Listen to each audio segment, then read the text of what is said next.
Hi folks, and thanks for joining me. Welcome to 2021. Season's greetings and all that. Now you can see by the potholes here on this drive the amount of rainfall we've had here over an island. Just bear with me a second whilst I join this very busy motorway. Look left and right, and off we go. So you can see clearly now the rain has gone. Not quite, I've left it behind there on the driveway. I'm on the BMW R1200 GS for the moment. Now, in case any of you are wondering why this voiceover sounds so clean from a helmet cam, my disclaimer is this: it's not from the helmet cam. In fact, this is very much an afterthought. I literally went out today for the first time in 3 weeks riding any motorcycle. Just to test this new GoPro Hero 9 Black, the Max lens mod. And literally went out to do a few shots. Came home, loaded them into the editing system, and thought, do you know what? Why don't I just put a bit of a voiceover over some of these shots and talk live? And this is exactly what I'm doing, even though I'm in the comfort of my home office talking live. I'm not on a motorbike, but I wasn't planning to do this. So, like I say, this is still a live reaction, so I'm only voiceovering looking at the pictures. Okay, so first impressions is that it's a really good mod for the GoPro Hero 9 because it takes in the entire cockpit of the motorcycle here. Actually, I'm going to be out on my other two bikes within this video as well. The Royal Enfield Continental GT650, and then last is the FJR1300, which I'll be out on. So you can see exactly how much of the cockpit the lens takes in on all three bikes. I'll be honest with you, I'm really loving it so far, because you can see what my hands are doing. So many people have so much to say about how many fingers you use on a clutch lever, on a brake lever, and how you flick the switches around as well on each different bike with your thumbs, and even, you know, something like this bike, the R1200, turning the windscreen up. I've seen many people put the bike into cruise control because the windscreen dial is on the right hand side, so people put the bike into cruise control and use their right hand to wind up the windscreen. If only I'd thought about doing this, but like I say, hindsight is a wonderful thing. But I really didn't know I was going to be making a video out of this, so I'm putting this together last minute sort of thing. Now this pub here on the left is just my lovely local pub. I've spent wonderful times in there, had great crack. Obviously everything's closed up at the minute because we're still in lockdown, which is why I wasn't going to go out for a long spin and make a proper video as such, because we're only allowed within 5k. Anyway, we do what we can and needs must and all of that. So yeah, like I say, first impressions, I'm loving this Max lens mod because of the hand placement. What I'm not quite sure about looking at the picture here, it seems to have a horrible curve. That old, remember when the initial GoPro models came out, and every single shot was this horrible sort of football-like curve. Now they've since made different profiles in later models, especially on the GoPro, and certainly on the GoPro 7, 8 and this one, the 9. They have a setting called linear, which takes out that horrible curve. It gives us a flat picture, but obviously when you put a Max lens mod like this on, it widens the picture. In fact, that's why it's called the Max, because it's the max wideness you can get from any GoPro. And you can see here, I'm just looking there, I hate that now on a flat landscape. It's fairly disguised by the trees, but if I was riding along in somewhere as flat as Belgium or Holland or something like that, the landscape would just be too horribly curved for my liking. I'll bear that in mind, but I do like, I love the fact that you can see my hands and indeed the wing mirrors. And what it does do as well, you can probably see by the speedo, I think I'm only doing about 80 kilometers an hour. I think it looks a lot faster than that because of the curve. It gives it that lens rush. Now, in case you're wondering, my settings on this, on the GoPro, rather than going to screenshots of all the settings and everything, I'll just tell you briefly what the settings are. And here we go, by the way, on the Royal Enfield Continental GT. So what better time than to start up a new chapter, and I'll do that by telling you the settings I have on the GoPro 9. So because I'm in Europe, Ireland, unfortunately the UK is not in Europe anymore, so, but you can still use the same video settings if you're in the UK watching this. So I shoot everything for YouTube. I shoot really in 1080, 1920 by 1080, which is the HD basically. I never bother shooting 4K because it's just it chews up so much space on your hard drive. And then to try and upload something to YouTube for motorcycle vlogging, I don't know, maybe you think different, but for motorcycle vlogging and the type of stuff I do, HD is absolute plenty. I never shoot in 4K. I have done tests before and just can't see the benefit of it, apart from the benefit of cropping in if you need to get another angle, then you can do obviously with 4K, but I always try and shoot a few different angles anyway when I'm out on a bike doing a vlog, and indeed I use a 360 cam as well, the Insta 360-1X, just to get side views of me riding the bike and everything. I might even try and cut in a side shot from a previous video now. So that's not really today, just like this voiceover isn't really happening with me on the bike. This 360-1X shot isn't really happening today, but I'm waffling on, so I thought I'd just cut that in just to show you what the effect is. So that's normally what I would do when I'm out on a vlog. Whoops, mind the little kid. There we go. And here we go. We're joining the 5-lane multi-highway here. This is as busy as it gets in my part of Ireland. I just love this bike so much. Actually, back to the Max Lens mod, which is what this video is about and what I should be talking about. It's great, again, that you can see the mirrors, my hands, and you can see me adjusting the mirrors there as well. I've had this bike in the house for the winter.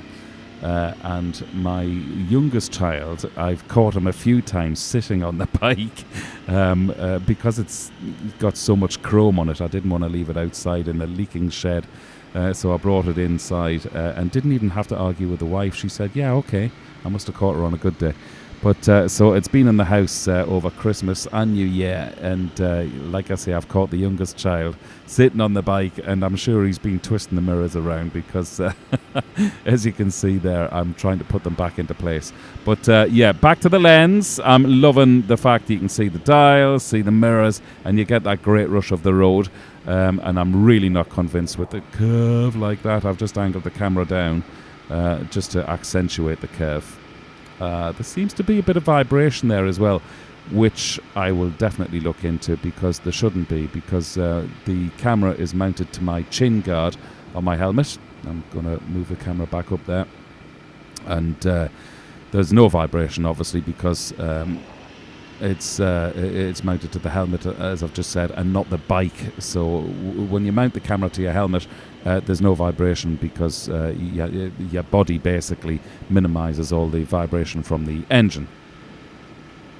There's quite a bit of vibration there.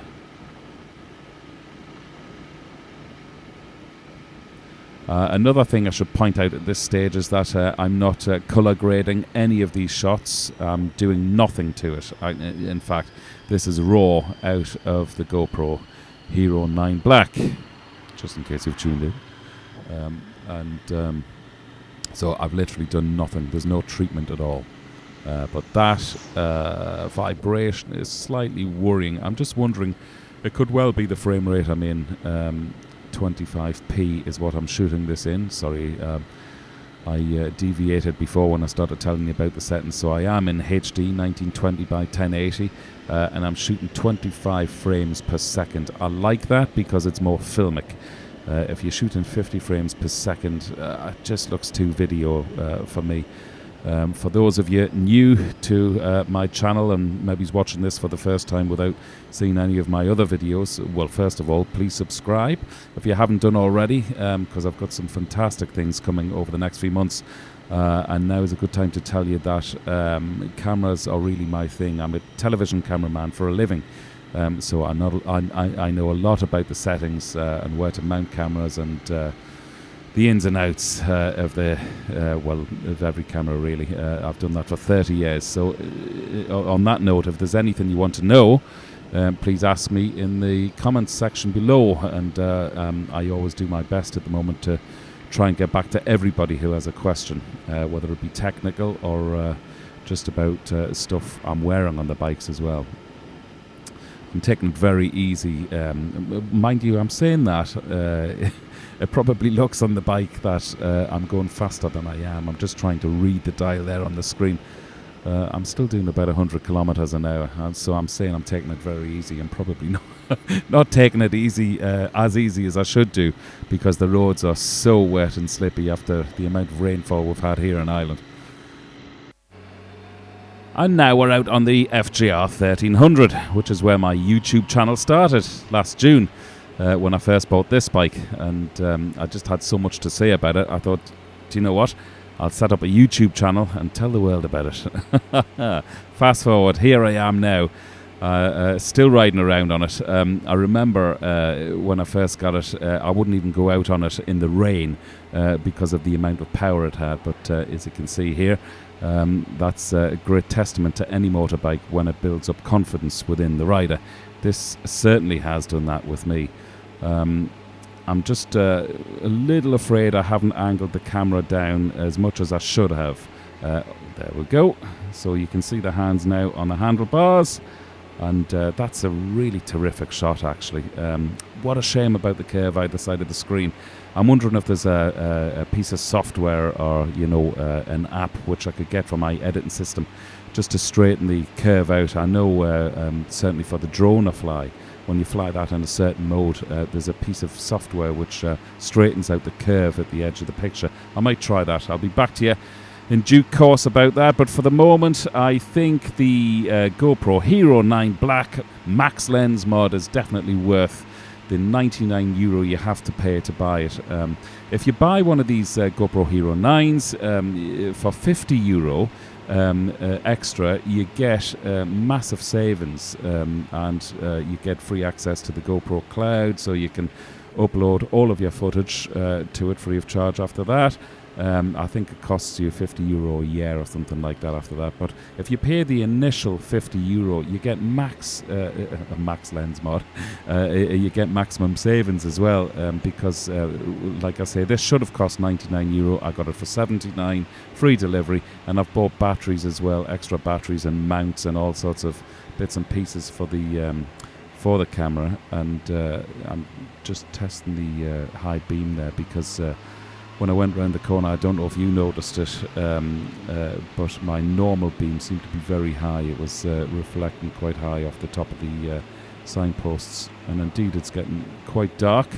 It's about 5 o'clock in the afternoon at the moment here in Ireland when I'm recording this, so it'll turn pitch black within about half an hour. But yeah, it's a fantastic modification to get for your GoPro Hero 9 Black. Very, very impressed. I can't wait to test it out in other environments apart from being on a motorbike. Be sure to download the software update first of all as well, because there was a few little glitches whilst using this Max Lens mod.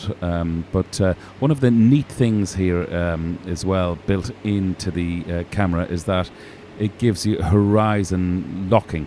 So as you can see in all of the shots throughout this video, the horizon does stay level, albeit too curved for my liking. But the horizon does stay level. That works on GPS. So I won't be doing it for the rest of this video, but on a dry summer's day, when you lean the bike over, you'll really get a great sense of the bike leaning over because the horizon will stay level. And so that's a really neat feature about this mod, and probably the biggest reason I bought it. So stay tuned, folks. That's probably all for now. So stay tuned, and as soon as the rain disappears and the potholes disappear and get filled in here in this part of Ireland, I'll be out hopefully within the next month. Oh yeah, that's the other thing. As soon as the lockdown is lifted, of course, as well, I'll be out tearing up the tarmac and putting everything, the bikes and all of the technology to go with it, putting everything through its paces. So once again, thanks for tuning in. I'm Dave Perry for Wheelie Good TV. Happy 2021. Stay safe with all of those miles ahead of you, and sure, we'll see you soon. All the best.